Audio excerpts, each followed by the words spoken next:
โอ้มึงอัดน้ำไว้แล้วรออัดน้ำไว้เลยเอาตรงไหนเอาออกก็อีกนะคาว่าสีดำนี่เพราะว่าน้ำมันไล่พ่นนี่แบบเวลาเขาสีดวดนะเต็มไปเนี่ย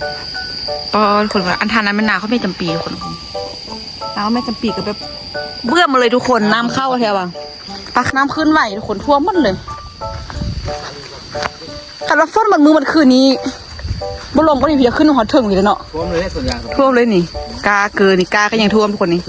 เกือบท่วมเลยนี่กานี่ก็ยังท่วมเลยเนาะหวานสบายดีป้าเนาะยินดีต้อนรับเข้าสู่ซองห้องมีนาซาวลงพระบาทเด้อทุกคนเลยวันนี้เปิดคลิปมาอยู่กับบรรยากาศของการเข้าไปเส้นยามแม่คุณก็คือแม่คุณโทรบอกทุกคนว่าทุกคนเมื่อวานก็คือแบบฝนตกไล่นะฝนตกแห้งทุกคนแล้วก็แบบหมดคืนจนว่าจำแจงแล้วก็แห้งอีกสินะฝนตกบักแห้งบึงนอกนะแบบนะเต็มเลยแล้วแม่คุณเข้ามาทางหน้าตอนเช้าก็แบบแม่คุณเข้ามาแล้วว่าโอ้คุณน้ำโอ๊กอ่ะเรียกว่าคุณน้ำเขาแม่คุณโทรมาบอกว่าน้ำท่วมหนาวแท้ว่าสันน้ำเต็มน้ำเลยแล้วก็น้ำท่วมอันส่วนไม่ปีทุกคนอ๋อส่วนมาทอกส่วนเครื่องไม้เครื่องกินไม่ปีที่มันไปกู้อยู่น้ำสารเพราะว่าน้ำสารก็ขึ้นมาทุกคนจนแบบจนว่าซิจุขั้วทุกคนอ๋อขึ้นว่านะน้ำแบบทั้งมาบัดเดียวเลยทุกคนเพราะว่าฝนมันตกแบบจนว่าจำเสาทุกคนแล้วก็ตกแห้งอีกสินะโอ้เป็นหนาวละมาพอหนาวท่วมเลยทุกคนนะเบิ้งอยู่เถอะเพิ่นพอว่าน้ำท่วมมันไม่ปีแรกนะแดงมาเลยทุกคนเลยน้ำท่วมมาเลยนี่เขาลงหญ้าไปทางอันนั้นคุณบอกทางส่วนเขามีปีลงไปน้ำไปเบิ้งอู้ทุกคนเดี๋ยวเอานี่มาใส่เกลือก่อนไม่คุณต้องซักเข้ามาแต่เศร้าๆอีกอย่างแค่จางเคยอยู่รูปเดียวอย่ามาเบิ้งต้นอย่างที่ฟ้าลมกันทุกคนเนาะฟ้าลมกันลมแห้งๆเหมือนในขณะที่มือที่มีนากับตำตาลมาลองเมื่อทุกคนความสักว่ามีอันนั้นมีอันกุกอย่างลมมาสันเพราะว่ามันแห้งอีนี่ทุกคนบางทีแห้งเดี๋ยวมีนาจะเอาขึ้นคลิปไปเบิ้งเลยทุกคนเด้อที่ว่าฟ้าลมมือนั้นนะโคตรแห้งเลยทุกคนบางต้นอย่างความสักจนง่อยทุกคนอันตอนที่พวกมีนาอยู่หันยังบ่ทันลมใดต้นอย่างขนาดแบบน่าจะแบบมีนาออกเมื่อแป๊บนึงอะกะพร้อมสักอยู่ทุกคนเนาะพร้อมสักอยู่แล้วกะพร้อมสักออกไปแล้วบอกว่าต้นอย่างลมสั่นว่าตัวนี้ออกดีเด้ทุกคนเอ้ยแต่บ้านบ่ไหวละน้องบ่ไหวละลมพร้อมสักเห็นรุ่นใหม่เลยทุกคนโอ้ว่ามันน่าจะแบบอ๋อซึ่งนำมามันน่าจะแบบไม้ทากลงไปเลยทุกคนเอามานี่พร้อมสักเอาแบบกีตริ้วลงมาสิเลยนี่โอ้แต่ว่าย่อยดีได้ทุกคนนี่เขาดีขนาดนี้ตัวนี้ก็คือกรีดปกติทุกคนเนาะแต่ว่าน้องลมก่อนพร้อมสักเดี๋ยวแบบแหกลงมาเลยปุ่นนะแต่เสียดายทุกคนแต่ว่าเอาลมนี่มันเอาขึ้นมาได้แล้วทุกคนนี่ฮะมันบุดขึ้นละมีแต่สีตายอย่างเดียวทุกคนแบบนี้นะก็เลยว่าแบบกรีดเอาให้มันคุมเลยทุกคนเนาะเสียดายขนาดเพราะว่าน้องต้นใหญ่เลยก็ออกดีทุกคนอย่างพร้อมสักก่อนบักเงี้ยออกดีขนาดทุกคนเพราะว่ามันฝนตกทุกคนเนาะฝนตกแห้งแท้ว่าทุกคนเมื่อคืนนี้นะจนยาทุกคนทั้งแบบฝนตกแห้งแล้วก็ฟ้าห้องฟ้าเลื่อมทุกคนเนาะจนแบบซิบุกาออกไปนอกเลยทุกคนข่มมาฝนฟ้าแห้งอะนะสักมาหลอกมันงัดออกเลยมันงัดหาออกเลยตาเดียวลงไปเบิ้งน้ำหนาทุกคนเนาะแล้วกันมันเดี๋ยวมีหนาสิรอไปเบิ้งพูดน้ำสารน้ำเมื่อทุกคนเนาะเพราะว่าเดี๋ยวมีนาสิพาทุกคนไปเบิ้งน้ำสารแถวบ้านทุกคนเด้อแต่ว่าถ้าเบิ้งตอนบ้านตอนกลับไปก่อนเพราะว่ามีนาลงไปเยี่ยมเบิ้งซาวินะป้าน้ำสารแบบจุกเลยทุกคนคันท่าเสมอแบบฝนตกมาแห้งแบบซ่องซ่ามือติดกันนี้ผลม่วงนี่อาจจะซ้ำประวัติศาสตร์ทุกคนเนาะเพราะว่าน้ำแบบขึ้นมาจุตีนอะไรทุกคนที่ว่าที่มันเป็นอันท่าลงไปสันๆนะทุกคนน้ำสารขึ้นมาจุตีนลงไปให้เลยนะ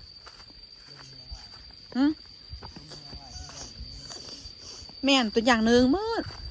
นี่ว่าแต่ต้นอย่างน้อยนะทุกคนต้นอย่างง่ายขนาดเนืองไปมืดเลยมันวิวไปเลยขนาดคืออันตัวเป๊ดแกล้งไปแกล้งมา ดี๋ยวสิลงไปเบิ่งทางน้ำมาทุกคนเนาะข้อไม่ปีกับแบบน้ำท่วมส่วนเมื่อคือสิไล่ตายหมด เขาบุญน้ำยา อย่างนี้ ยอดด ใช่ปะ ำร้อยยอดดำอยู่ไทยบ่ออกเขา 600ยอดด บ่ออก ำเนาะเด็ก2 5 1มันประตูน คือช่องอันนึงตัวอ้วน เบิ่งแต่อันนั้นทุกคนเบิ่งแต่อันนี้ก่อนเบิ่งแต่อันกบมาหนะเบิ่งแต่อันเปลือกมาหนะเนาะนี่อย่างสิออกแบบนี้แหละ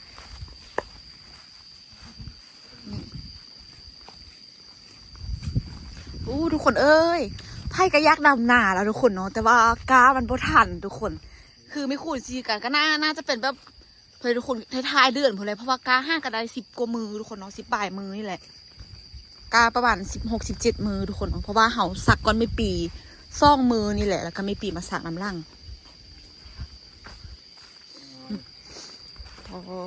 มึงอัดน้ำไว้แล้วรออัดน้ำไว้เลย เอาตรงไหนเอาออกก็อีกนะคะว่าสีดำนี่เพราะว่าน้ำมันไล่พวกนี้แบบเวลาเขาสีรวดนะ เต็มไว้เนาะ ก็คนอันทานนั้นเป็นนาเขาไม่จำปีทุกคนน้ำไม่จำปีก็แบบเบื่อมาเลยทุกคนน้ำเข้าแถวว่ะปลาค้าแบบเบิ้งพุ่นนะลองย่างไปดูพุ่นน้ำคือฝั่งเส้นน้ำคือว่าแห้งแท้แห้งว่ะเนาะขึ้นแห้งเลยทุกคนจะบรรจุตีนะนี่นะกับตาลพากันมาลองเมื่อแท้ว่าสุดท้ายแบบน้ำเข้าแบบกระถันหักเลยทุกคนเพราะว่าฝนมันตกแห้งถ้าเป็นคิดว่าแบบว่าให้แบบว่าอันเขามาลองเมื่อวันสินสาแบบเครียดไรแท้ป้าสิบประเดี๋ยวมาการเครียดว่ะเครียดไรแท้ไรว่ะป้าพนักทุกคนพนักเต้นลงตุ้มตั้มพนักเครียดไรทุกคนเลยคือแบบสิมาลองเมื่อไรแบบค่อยๆปล่อยน้ำเข้าเพราะมันสักว่าเดี๋ยวมาแทรกขี้ไถ่ไว้ว่าสันสุดท้ายก็คือแบบน้ำหมากกับแบบมากระทันหันแบบแห้งๆประเดี๋ยวท่วมไปหมดเลยพนักเมื่อเขาไปน้ำมาแล้ว น้ำฝนหรือน้ำสาดมันนี่ พ่อไปหลวงแล้วหรอพ่อไปหลวงเนาะ โปที่วอท่างตอนนั้นซื้อเหมาะ น้ำมา โอ้เส้นตัวอึ้งอะบอลน้ำฝนมันขาวหรือว่าน้ำสาดมาฮะนี่เนี่ยน้ำฝนบอกแม่นป่ะโอ้นี่ได้น้ำสาดมาทางนี้เนาะลืมว่าเพราะว่าลืมว่านอกมันจำปีลืมว่าทุกคนน้ำมันมาทางนั้นเด้ดูนะน้ำมาน้ำมือลงแล้วเนาะไม่ลงเราจะเห็นบอกหอยน้ำพังบอกขึ้นหมูสูงหอยน้ำทางอะไรวะลงป้าเสี้ยนตัวอึ้งตัวเคี้ยก็คือสิไล่แห่งทุกคนตะกะแตนป้าเอาดูคนหอยน้ำทางขึ้นมาถึงเลยนะเชื่อไหมทวงมามีแต่สิอัดข้างไว้ทุกคนเนาะสำสาบแบบบางเทื่อฝนมันโบมาแล้วเทื่อหอยยามเขาดำมาสิ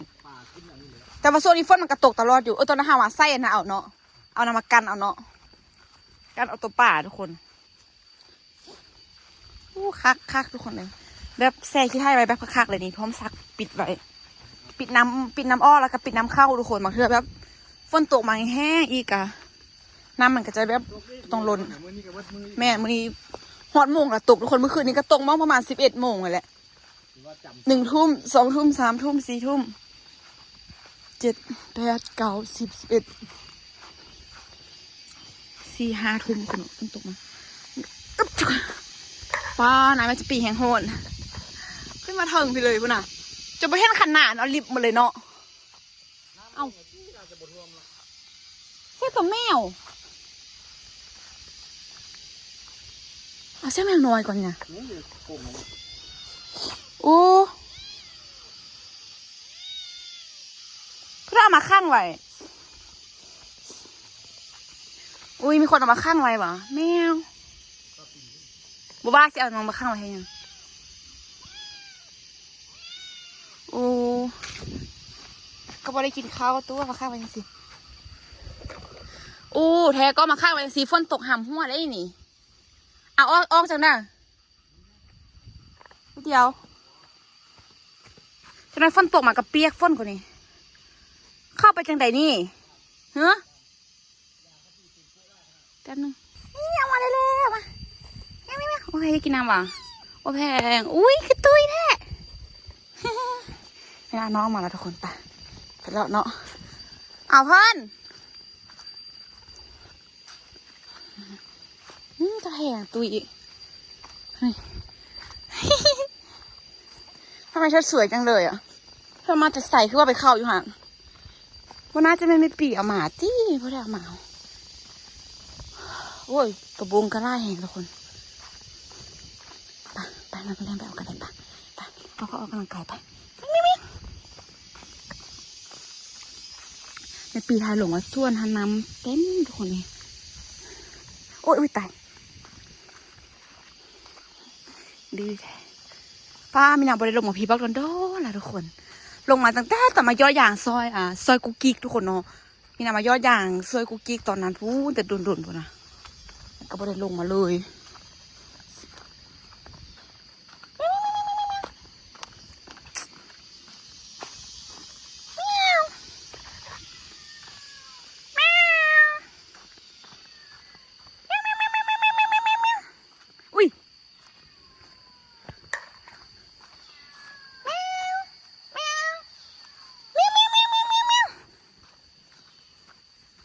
ป้าส่วนเป็นปีทุกคนเมื่อละห้องนำทุกคนเบิ้งเล็บมือมีนาจีออกนะเจ็บเลยนะจะแบบโคตรเจ็บเลยทุกคนเป็นอะไรเลยแบบมันดึงออกปุ๊บเพียวจะเจ็บปานนี้ซื้อกระจีออกผู้เดียวเลยปอสลียังโอ้น้ำลงแล้วก็นี่นะแม่มือเช้าที่ท่วมหมดเลยพี่นะน้ำขึ้นไหวทุกคนท่วมหมดเลยขัดรถฟ้อนมันมือมันคืนนี้บุลมก็นี่พี่จะขึ้นหัวเถิงอยู่เลยเนาะท่วมเลยส่วนใหญ่ท่วมเลยนี่กาเกินนี่กาก็ยังท่วมทุกคนนี่มันก็ยังเกือบท่วมเลยนี่กานี่ก็ยังท่วมเลยเนาะหวานมือเช้ามันท่วมหมดอาน้ำคือแยงมาทางนี้มันเป็นห้องห้วยดีด้วยสมบอกแห้งอ๋ออันนี้กกยางกูเถอะว่ามันน่ากระปูกตัวโอ้เสร็จแล้วตอนนั้นมีอันกันอยู่นี่ท่านมันขึ้นมอพีว่าตอนมีอันกกอะไรปันเลยโอ้มันนี้มันจะตีบอกว่ากิ๊ดอย่าง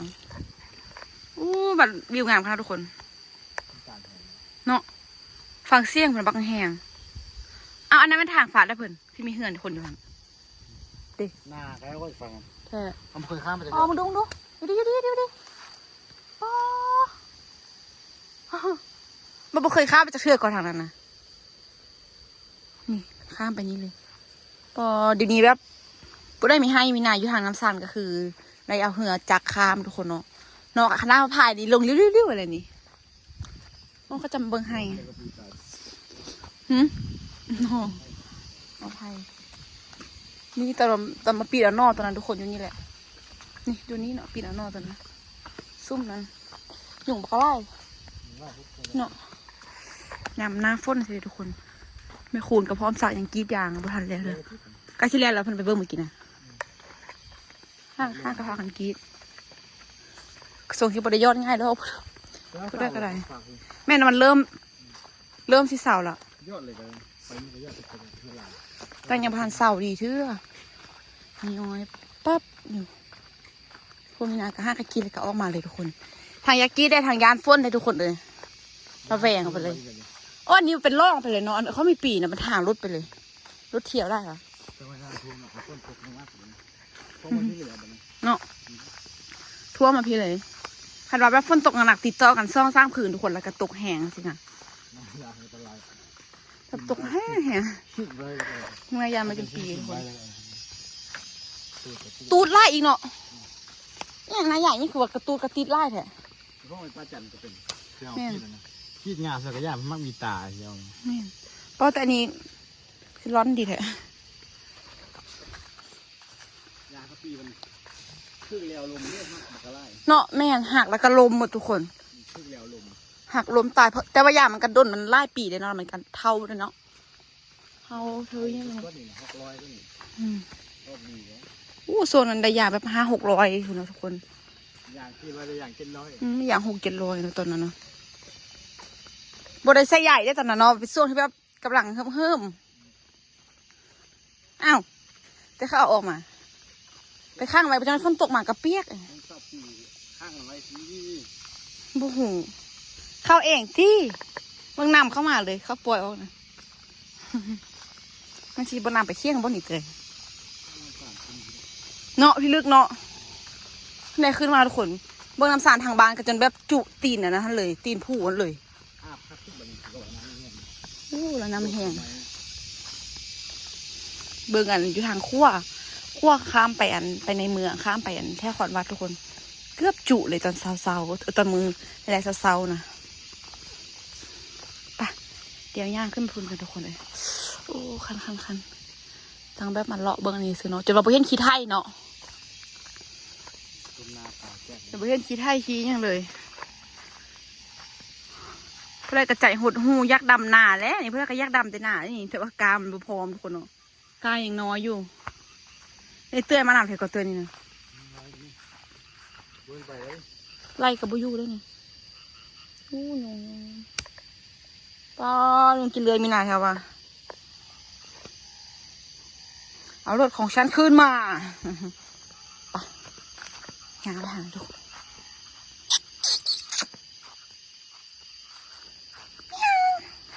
มาข้ามกันเลยทุกคนเด้อ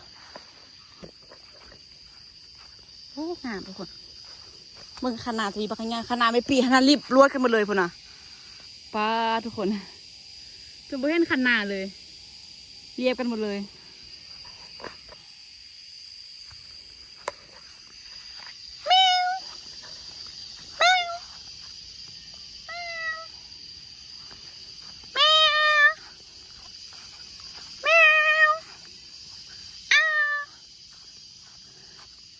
น่าให้บัวตอนนั้นไม่ปีท่มเลยทุกคนเนาะโอ้น้องไม่ปีคือสีน้ำไล่ทุกคนเพราะไม่จำปีจกน้องจะปีจกน้องทุกคนน้องคือสีน้ำไล่มีนาอันนี้ตามเราทุกคนโอ้ปานขนาดไหมคำสักปานไหม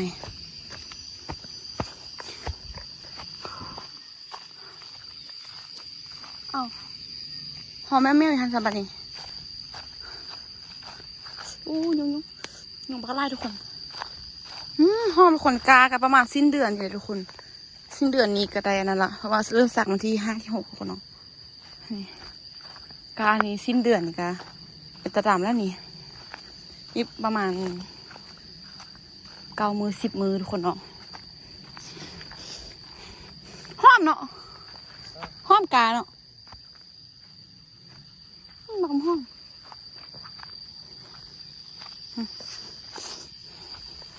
อมขนาด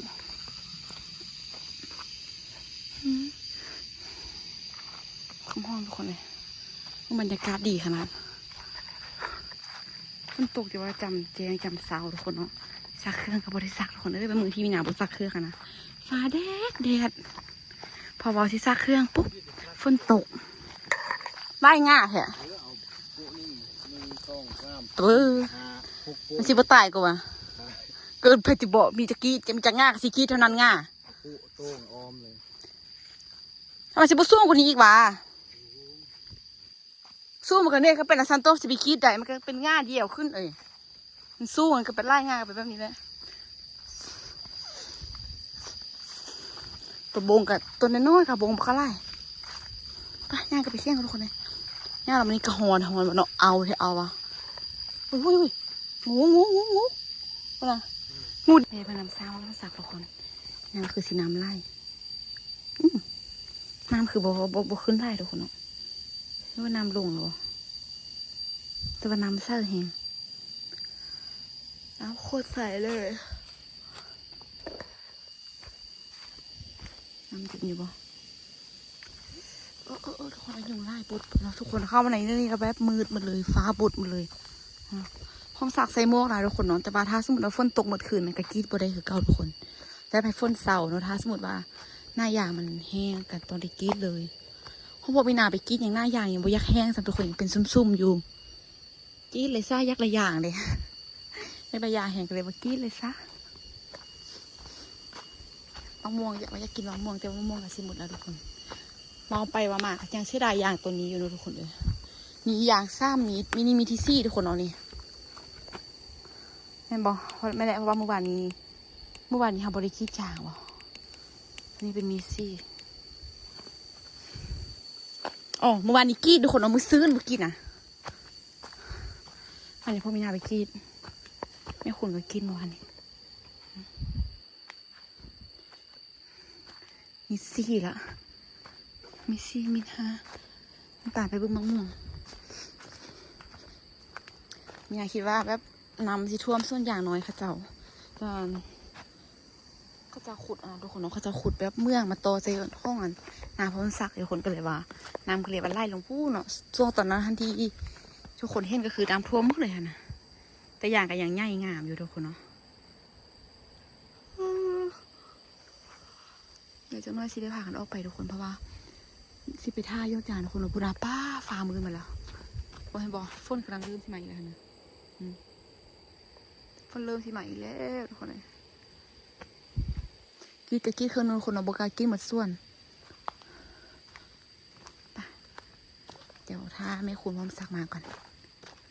มาซิยอดเลยบอกยายค่ะถ้ายอดโปมินาซิยอดซอยแล้วก็จังออกไปถ้ายอดของโปมินาหลังจากที่เฮาไปหนามาทุกคนนอมินากับแบบไปยอดอย่างซอยไม่คูณแล้วก็กำลังตามพากันออกมาไปยอดอย่างซอยไม่คูณเครื่องนึงเพราะว่าอย่างเริ่มเศร้าย่อยละอยากเลยเอามาเฮ็ดเหนื่อยทุกคนเนาะเฮ็ดแนวกินวันนี้เราจะมาผักบุ้งนะคะนี่นี่ไงผักบุ้งคนนอละกันทอดไข่เด้หลังจากกระซีข้าวผัดเด้นี่จะมีหนูผัดเลยทุกคนผักบุ้งนี่กับบริกินโดนเติมละเวลามาเห็ดตอนกินผักบุ้งเต็มมือนั้นทุกคนเนาะซื้อผักบุ้งได้3-4 มื้อละล้างตู้เย็นไว้นี่นะคะแต่ว่าผักบุ้งนี้ผัดไม่ค่อยแซ่บเพราะผักบุ้งผักบุ้งน่องทุกคนเนาะให้น้ำแป๊บนึงคนพักดูค่ะเด้อ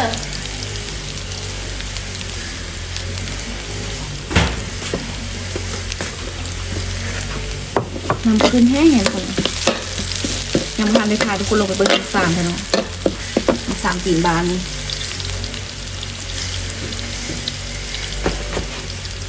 ทานมาทุกคนตอนได้ดังปืนเอาแต่สิแบบยุ่งยากหน่อยนึงไฟไม่ค่อยยักแห้งน้ำหอม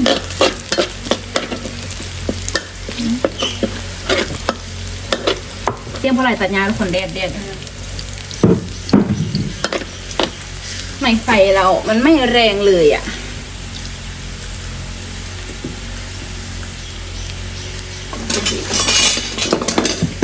แรงนี้พวกคุณพ่อสิโตยี่หรือโบทุกคนทานคิดอย่างป่าไม่ทันยังบ่ทันได้ยอดเถื่อเนาะประมาณ1:00มาเลยทุกคนจะได้ยอดว่ายานฝนทุกคนเอาไก่ทั้งกระยานฝนนะลงไปเลย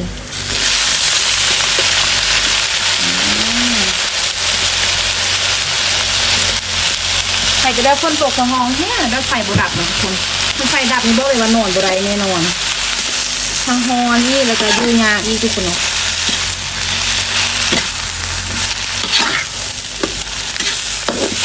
ไม่ได้กินผัดผักกูดแรกทุกคนวันนี้นะเพราะว่าเขาจะเอาไปดุดไปไถ่กินหมดแล้วเนาะไม่ได้กินเลยรสเค็มทุกคนเขาสั่งมาเอามาทุกคนว่าท่ายอดอย่างทางเดือนนั้นเนาะถ้ากระตัดแล้วถ้ากระสุดที่แล้วกันที่พวกหนาขึ้นตามไปเดี๋ยวต้องไปท่ายอดซื้อว่าไฟดับซื้อว่าไฟหมด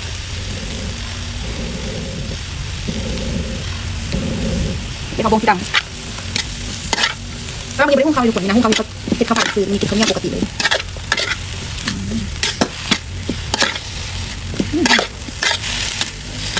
ชิวอ่ะ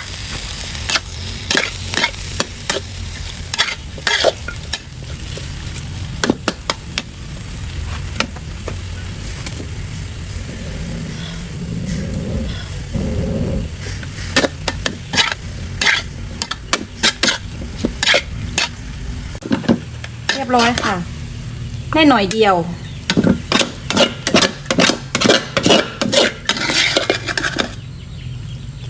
ให้เดียวทุกคนมาลองยอบลง นี่โอ้แต่แซ่บอ่ะเดี๋ยวเขาไข่โตมาแองมันบะฮอนมันไม่ร้อนนะทุกคนเลยไฟบ่ค่อยแห้ง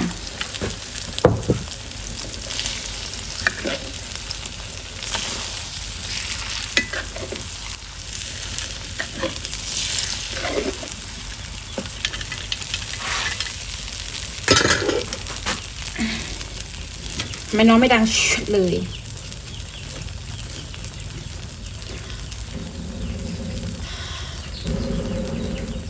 โอ้โหเจ๊ยังกินนะทุกคนเอ้ย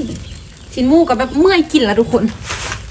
กินหมูกินเมื่อตลอดทุกคนจนเมื่อยกินหมูแล้วตัวนี้นะไม่อยากกินละอิ่มเหี่ยละแต่ว่าซอแบบเหนียวง่ายๆคนทำเฮ็ดกินเนาะไฮเกอร์ไปลิ้นผู้ไปที่น้ำซ่าคนนั้นยังบ่มาปานนี้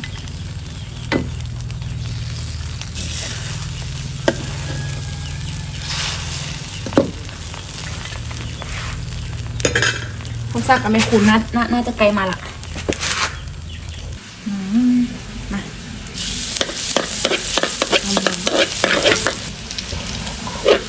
ไข่ทุกคนเอาไข่ใส่ก่อน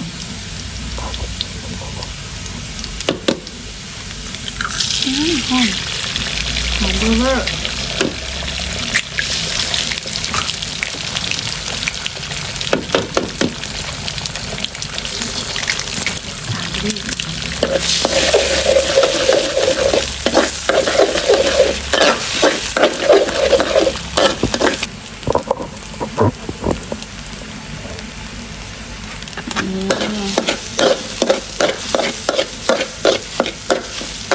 อยากให้เขาแจมน้ำลายเถอะ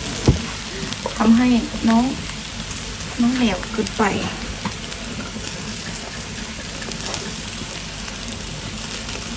อยู่โรงซื้อจะกินข้าวผัดทุกคนนะ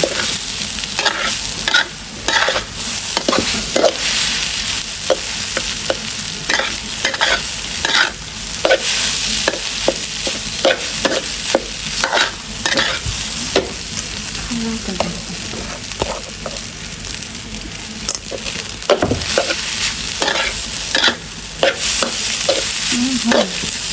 หอมกระเทียมขนาด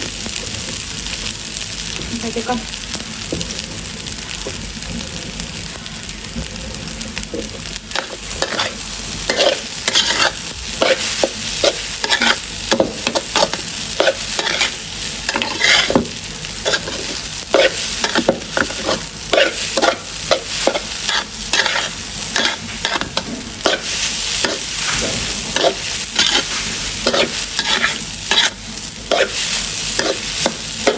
หอมทุกคนหอมแห้งปรุงรสนิ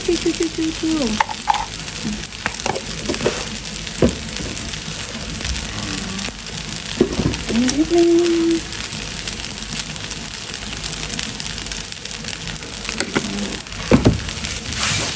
อิ๊ว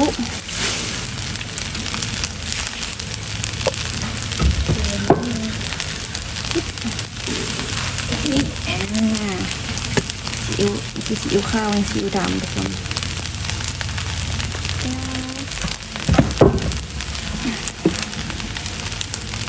โอ้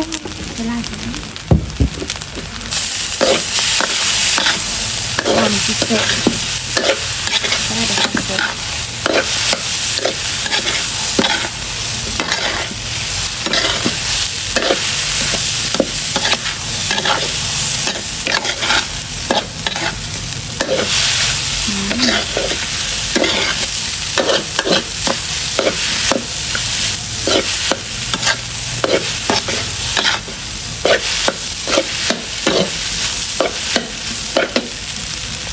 หอมนิดนึงคือขมหอมเนี่ยมักใส่ห้องบัวห้องปลอมของแต่ห้องปลอมไม่มีนะคะ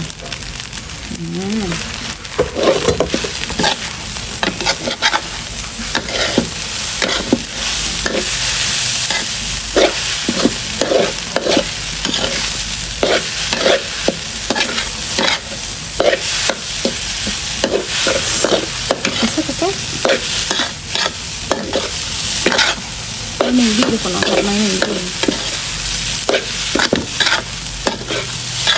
โอเคค่ะละเอาผัดทุกคนกินน้ำหอมเนาะอันนี้เป็นผักบงเฮาสีดำๆนิดนึง ทอดไข่ทุกคนเดี๋ยวถ้ากินข้าวเรียนก็จะหน่อยนะเพราะว่าไม่นานก็จะไปยอดยาทุกคนเนาะยันต้นหำ